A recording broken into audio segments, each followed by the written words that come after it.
Welcome to Explain America. I'm your host, Kyle Becker. Well, will President Donald Trump finally get his revenge against the fake news media that pushed the Russia collusion hoax despite all evidence and logic to the contrary? Well, we're going to find out because a huge federal court ruling has just paved the way for him to get a little bit of reciprocity over a Russia collusion hoax that was meant to damage his election odds. So before we get into that, please like, share, and join Explain America. We really appreciate your support for common sense journalism. Now, speaking of journalism, Pulitzer Prizes, those were handed out to fake news journalists who pushed political opposition research based on Russian disinformation at the behest of Hillary Clinton and the DNC. Now, this was an obvious political operation from the very beginning. It led to spying on Donald Trump's campaign. It led to breathless coverage on MSNBC and CNN on a nightly basis. And it led to numerous hit pieces based on the dirty dossier that was written by Christopher Steele and purchased through an intermediary by the DNC and the Clinton campaign. So Pulitzer Prizes, really, that is supposed to be the standard of journalism par excellence.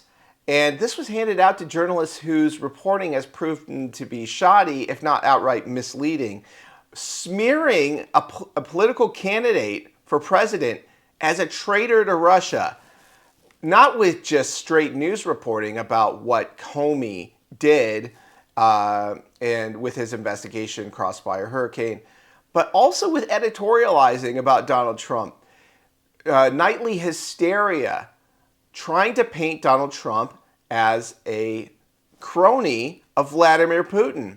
Of course, it was as ridiculous then as it is now, but the media reported it with a straight face, acting as if this was legitimate information, when actually the sourcing for these claims were very thin indeed. One of them was just a secondhand source who allegedly knew Vladimir Putin, and another one was simply Danchenko, who was repeating barroom talk. And this was a basis to some degree, despite what the lies about the left-wing media, what they have to say. It was in the FISA, two of the FISA renewal applications for Carter Page, and it was also a part of the audit that the 2017 ICA. So the Mueller investigation, obviously, that ensued from that, it didn't find any evidence that Trump knowingly colluded with the Russians. And it's interesting because the Russians have been targeting presidential candidates since, the Nixon era at least. And just being targeted by the Russians, that doesn't mean that you're colluding with them. And they knew that. And any good journalist knew that. I personally remember reading the New York Times, and I saw one time that they acknowledged that it is Putin's intention to sow distrust in our elections and to breed chaos in our political processes.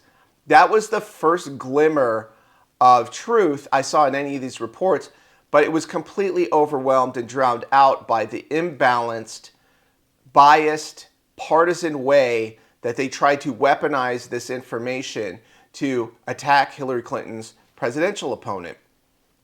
And so they're all guilty of committing one of the most egregious crimes that you could possibly do in journalism, and that is to engage in a partisan election interference with misleading coverage.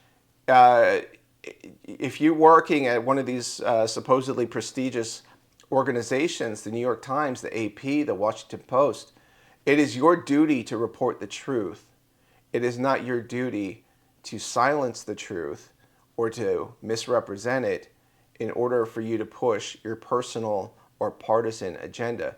And of course, all of this has changed in recent years, and we have battling narratives in the press, and this has kind of been a paradigm shift. So one of the things that I would like to see to reformed at the Washington Post and the New York Times is if there's any editorializing at all, then you have to put it in editorial. unless you're doing hard news about what happened, who, what, when, where, why. Very basic facts, almost newswire copy, then it should be an editorial. And this way everybody knows that an argument is being made, a case is being made, and everybody has their antenna up. But I think, fortunately, the American people are wise to the game, that there are no objective arbiters of truth that give you the whole truth and nothing but the truth in a balanced way anymore. You can't even get it from Wikipedia. So from my editorial point of view, this is progress. And I think like the Pulitzer Prize being given to liars and biased political operatives, well, it says more about the Pulitzer Prize than it does anything else, because they're really just flushing their name down the toilet. Donald Trump, obviously, he feels damaged by their attacks, and he's justified in bringing his lawsuit against them.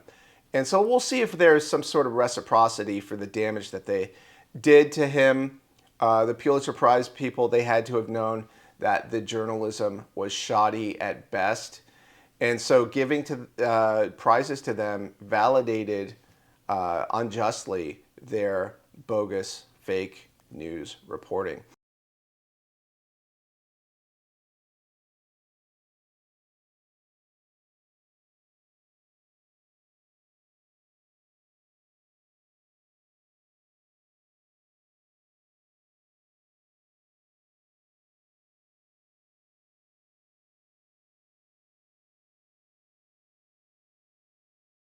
So weigh in with your thoughts about this story. We appreciate hearing from you. Thank you for watching Explain America.